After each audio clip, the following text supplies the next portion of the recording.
Come on out to Mississauga, it's the greatest place around. Where on a quiet evening you can watch the sun go down. And if you should need a friend, there are plenty to be found. That's why everybody loves that good old Mississauga. Hello, and thank you for joining us here. I'm Matthew Wilkinson, historian with Heritage Mississauga. Please send in your questions to history@heritagemississauga.org as we explore the fascinating stories of Mississauga together. Like, subscribe, and follow us, and stay up to date on all the heritage happenings with Heritage Mississauga. As part of this program, we will be exploring moments, memories, and milestones from the past 50 years with past and present civic leaders as part of the City of Mississauga's 50th anniversary. On this week's episode, we are excited to be joined by City of Mississauga Ward 4 Councillor John Kovac as we explore his personal perspectives of moments and milestones for the City of Mississauga's 50th anniversary.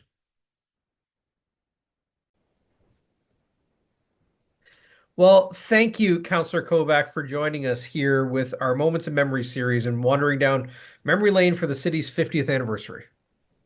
Well, good afternoon, and Matthew and to the team at Heritage Mississauga. Thank you very much for inviting me. I look forward to taking part. I'm thrilled that you found the time, and I look forward to connecting with you on this significant anniversary. But let's jump right into it and kind of set the stage for yourself here in the city. When did the city become home to you? Okay, so I'm one of those who can say I was born and raised in Mississauga. That was 1982. Yep. So I missed the train derailment. And I think that was not necessarily a positive just because of how much of a success story that was. I really think that kind of put Mississauga on the map. In a lot of ways, we can get into that if you like. Yeah. But yeah, born in 1982, raised in the city, did all my schooling here. Prior to going off to university in the city Okay. called Yep. U of T.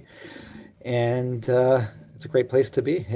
Ironic in a lot of ways that I would stay and end up running for council and becoming a councillor and now representing an area where if I was to look back, a lot of the parts of Ward 4, which I now represent, I was hanging out in and looking at as an extension of my backyard back in my early days. I was going to say you have a unique perspective on council. Maybe Matt Mahoney perhaps shares it as well, but representing the ward in which you spent your formative years and kind of a new, intimately in a different perspective, I guess, in a way. Exactly. And I think with Councillor Mahoney in particular, I think he was born and raised right in what is now Ward 8 Yep. with myself. It was the Rathwood community, if you want to call it that, Rockwood Yep. Village. And so Rathwood stretches through Wards 3 and 4. Yep. So if it was, going to church, Saints Martha and Mary, going to school, Saints Martha and Mary, then Philip Pocock later, playing soccer, Mississauga Valley Park, that's Ward 4. Yep. Going to visit my grandparents. They lived in the Mississauga Valley community in a building, like a Yep. Caniff building. And so it was funny back in the day, Matthew, but that was my world, to square one Right. and comprising the Mississauga Valley community. Um, and kind of the simplicity of that. In many ways, Mississauga has remained simple in a kind of beautiful way, but has obviously, to the naked eye and beyond, expanded and grown and become progressive in what we now see as home to a very dense urban core. And I know we'll explore this a little bit, but you must shake your head a little bit too in your own progression here. Of you really haven't gone that far from home, yet your perspective and your involvement has grown incredibly, I imagine, over time. So that's got to be a neat thing for yourself to reflect upon. Absolutely. Yeah. And as somebody who lives in a condo, and I picked out a condo in purposely in the area of where City Hall is, so I can, get around very quickly by foot if I need to. And yeah, just seeing kind of the life over here that we have in city center. Yes, it is bustling. Yes, it is multicultural. We've got tons of events, live events Mhm. happening every week, especially during the warmer months. And then seeing, the commerce, all the local businesses and Square One and all of this growing and growing and growing every year. Um, Very, very, very much to be excited about. You must have the shortest commute time on council then. Well, I do. I do. And a few times where, or if I'm ever driving in, it's often because I got to go and do a site visit afterwards. Right, right, right. But, but yeah, that was certainly of mind when I was looking for, where exactly. So, if we I'd can wander down your own memory lane a little bit in terms of just Mississauga through your eyes, born here in 1982, but obviously your formative years exploring the area that you more or less now represent as well. But you talked about Square One and kind of the haunts that you would have been familiar with. Can you, through your eyes, talk about kind of those early memories of Mississauga as a youth growing up here? simpler, and I'm sure you would say the same thing in comparison to what we think young people of today, like very young, are experiencing with a lot of technology right at their fingertips. We didn't have really that, and so in order to pass the time, you'd be out with your friends playing hockey and soccer and going exploring. And this would have been my favorite thing to do as a kid, going on my bike, uh, going on the beautiful paths that Yeah. we continue to have in our parks, going to explore the creek, Cooksville Creek, or even the Etobicoke Creek we would go to, but Cooksville Creek for sure. Um, and and then everything, it was about family and it was about church and it was about school and everything felt smaller and local. And we still have that. It's just you move forward in the way that we have, many Yeah. years into the future. Now, 2024, we've got a lot more at stake. We've got a lot more to look at and this kind of thing. Is your bigger You're bigger, yeah. all of that. I recall, and maybe you're similar as well, but it felt like a lot more freedom. You got on your bike and you just went, and I don't know that kids today necessarily have that. I'm not saying it's a bad thing or it's just a different thing. Like it's a different environment I think we grew up in. I think Mississauga remains one of the safest Yeah. municipalities, Yeah. and we should be proud of that fact. When you're looking at the statistics, what that would tell us, and I sometimes maybe there's a tendency to be overprotective, and what you can be doing, not that we should be judging over here, but you could be preventing children in those formative developmental years from going out, exploring, learning, even from their mistakes, facing challenges, being free, feeling free, Yeah. and that kind of thing. And I mean that's the city you want to build as well, right? In that in terms of the future going forward. Do you remember at all? You would have been a young child, but do you remember at all the building in which you work now, when it first came to be or early on? Do you have any memories of that? That's all, Matthew, from maybe talking with persons such as yourself, Yeah. those who came before but are really interested in history and the heritage and culture of our city. But my memory would be, and you correct me if I'm wrong, but this would be late 60s, maybe 1969 could it have been, where there were municipal offices in the area of thinking not quite 5 and 10, but like Confederation Square, I think it would Yes. be. And yeah, Yeah. and after that, then the council at that time, I guess it's Toronto Township, not yet Mississauga, Yep. were thinking, where do we go next from here? Where do we set up what would be, City Hall in the next iteration of that? Yep. And at what point did Bruce McLaughlin get involved? I don't know. Early Maybe 70s, yeah, or yeah, just before Square early One. 70s. Yeah. And he had a whole lot of land. And for those who are listening, might not be so knowledgeable on Bruce McLaughlin, but everything that I've gathered on him, yes, developer, um, owned a lot of land. Could have been something like 10 acres in this city center area, which is now within Ward 4 territory, and essentially gave that up. And while that could be looked at as the ultimate act of generosity, I'm sure it was shrewd. I'm sure it was, there was a good business Hmm. uh, sense there and decision, as it allowed his other holdings Yeah. to prosper. But it was nevertheless a visionary act. Yeah. And our city center, our downtown, our Mississauga would not be the same had Bruce McLaughlin not gotten involved. No. And been visionary, and then, the political heads at that time as well, not also had the foresight to step in and shape things the way that they did with, City Hall then ending up in this area. Then many, many years later, you got Sheridan College and Yeah. you've got, the Living Arts Center and all of that. It all kind of came, it fell into place in a great way. I think in some ways, people tend to look at developers as kind of the big bad uh, one who's bringing change, but it is the combined vision of those that are building and the council that's leading that create these spaces, right? And even that continues today, I imagine, as well. Yeah, I mean, I try not to look at anybody as this way or that way. Yeah. We all, are what we are. We all live, fortunately somewhere, and that was built Yep. by a builder, and so you do have to take that. I said the city doesn't And build, right? Like, no, the big city picture does thing. not build. Yeah. And so this would be one thing, not that, we want to get so into politics, but we No. often hear this right now, the federal and the provincial levels. But Mississauga, the city of Mississauga, is doing everything that it can to work with those who do build and develop Mhm. in order to ensure we're building a great city with, great transit options that's pedestrian friendly, that's cycling friendly, and that marries all of those things in a sensible, calm, sophisticated way.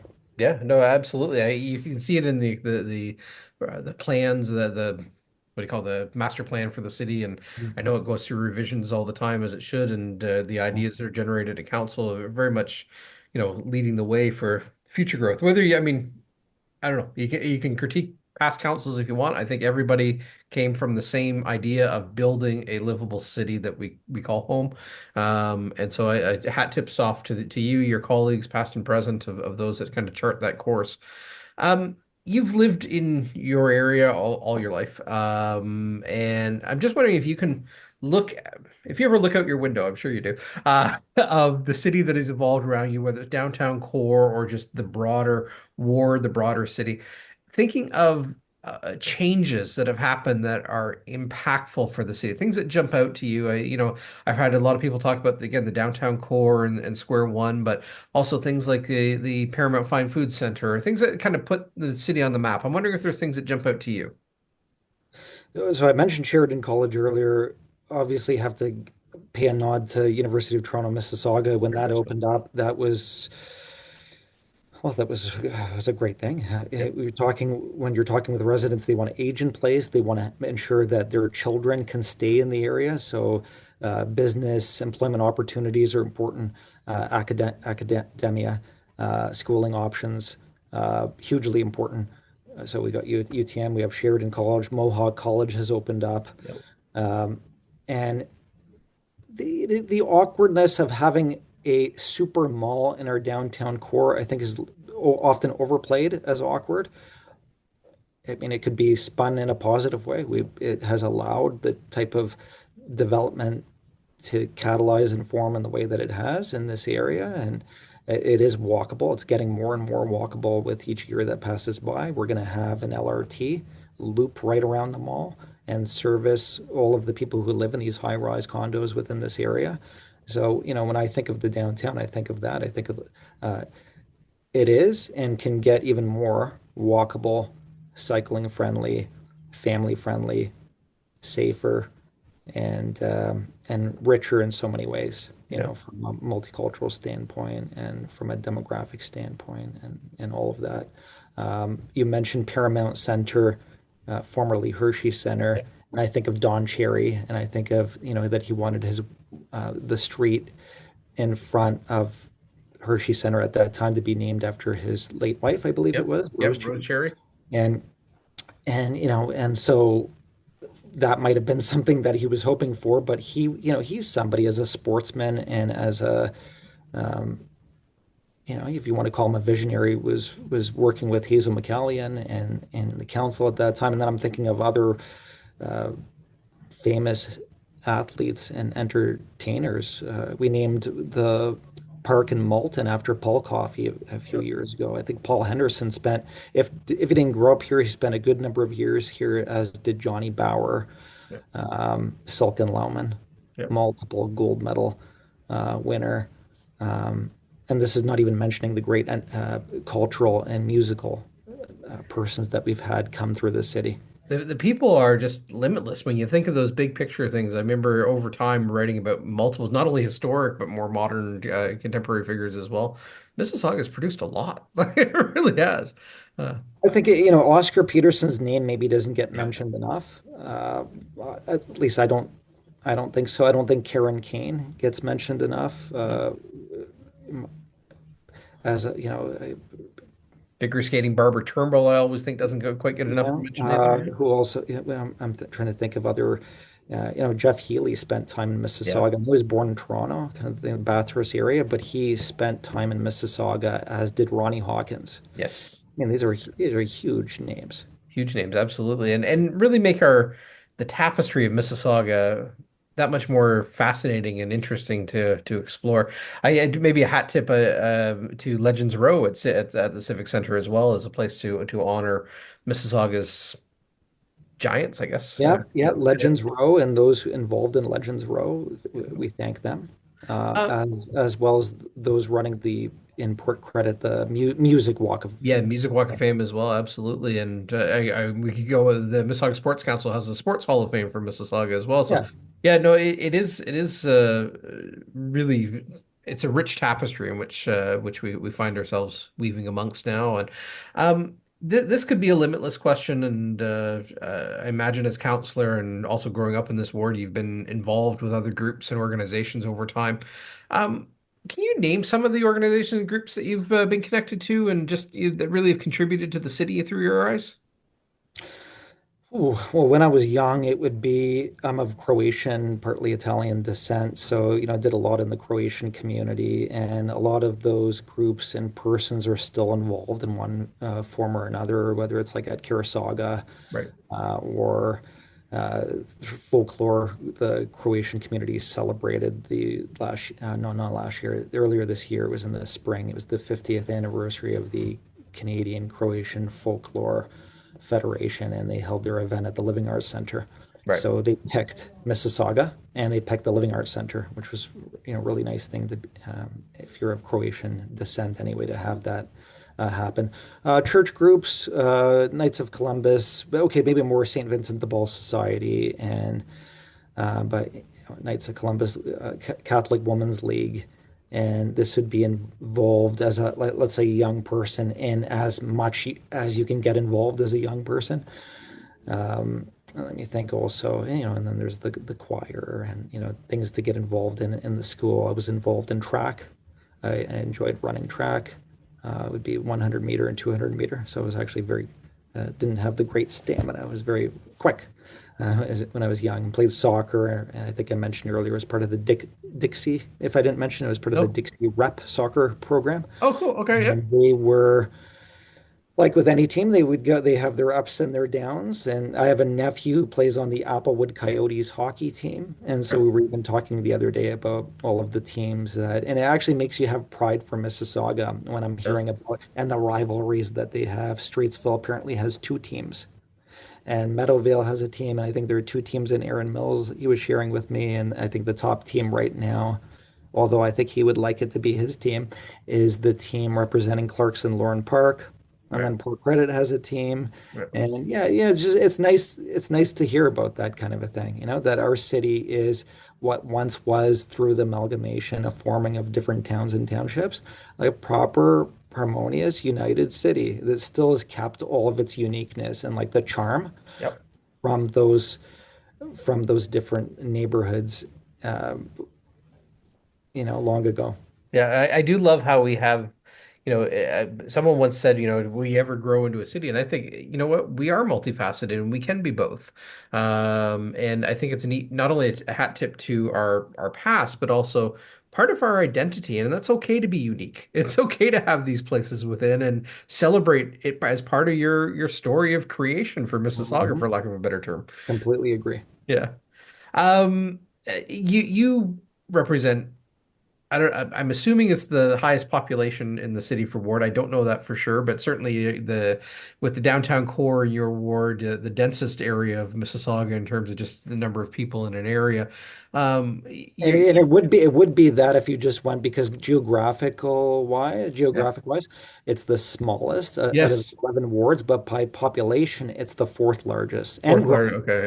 Yeah. And so if you went just by square kilometerage or something like Yeah. that, it would be certainly the most populous, but Yeah. fourth most populous of the 11 wards, but it's geographically the smallest. But what I'm reflecting on is your ward probably more than any other within the last, well, let's go 50 years. We're celebrating the Yeah. 50th anniversary here. Square Yeah. One opens in the middle of farm fields in 1973, and so 1974, when the city comes to be to the present, your ward has probably seen the most amount of change in terms of just building up and building out and people coming to live there where very few people lived before. Getting your head around that, I'm trying to picture people that have maybe lived in that space for over 50 years, thinking of the changes they've seen.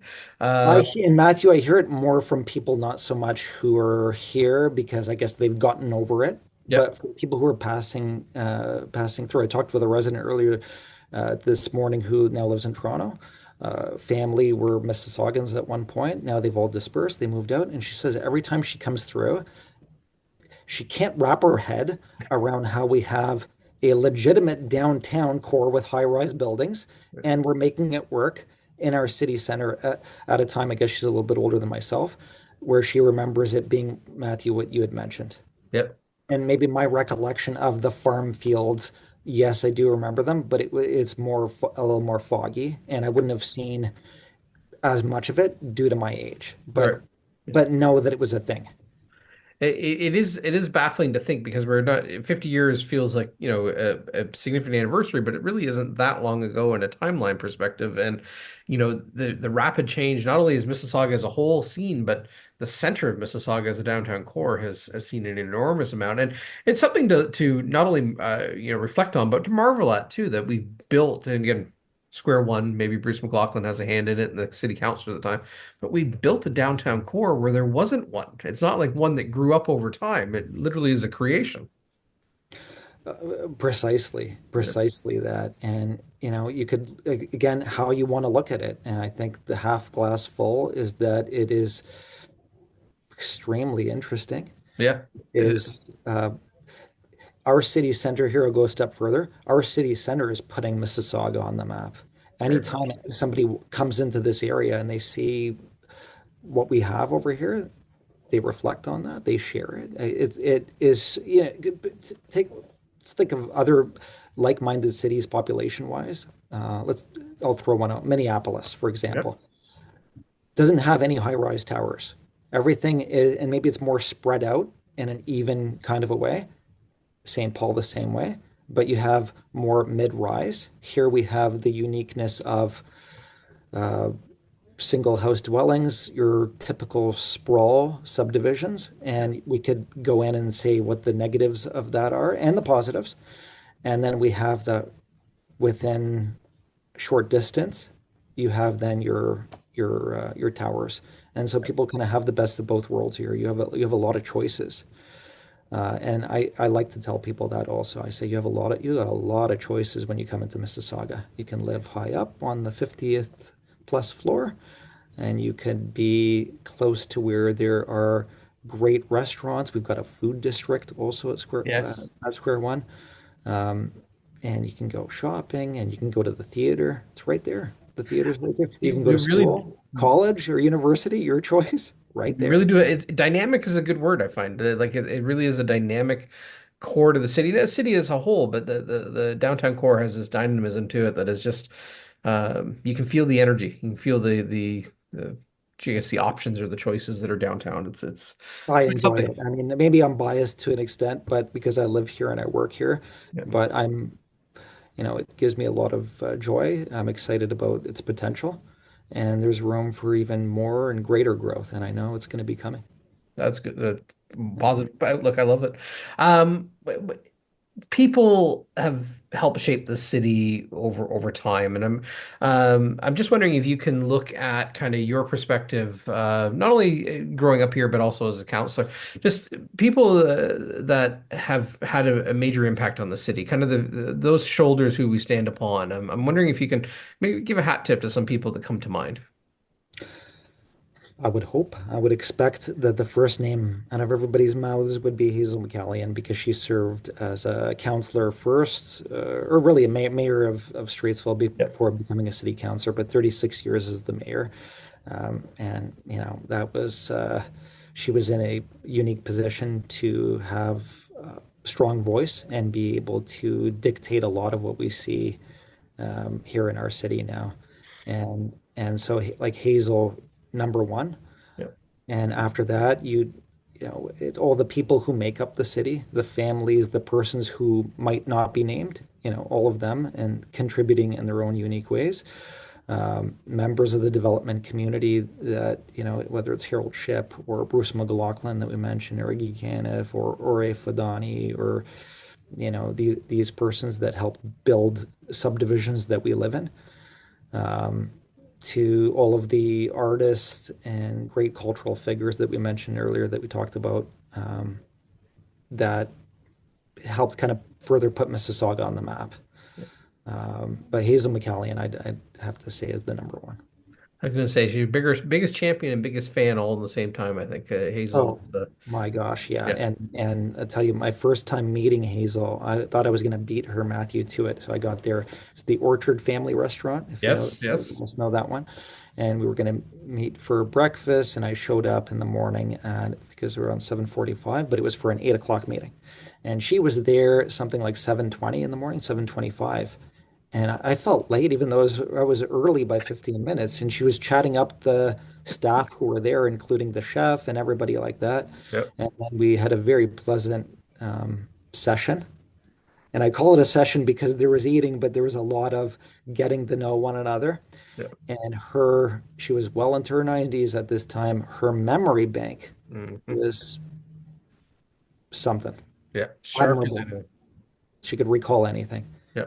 anything. I always thought of her as kind of the civic consciousness, that memories bank for the city. Long after, staff had changed or whatever, she still recalled decisions that And had been. Matthew, even though I'm being interviewed right now, can I spin it around? Can I ask you a question? Sure. How the 1979 derailment, I think it was November 10th that it happened.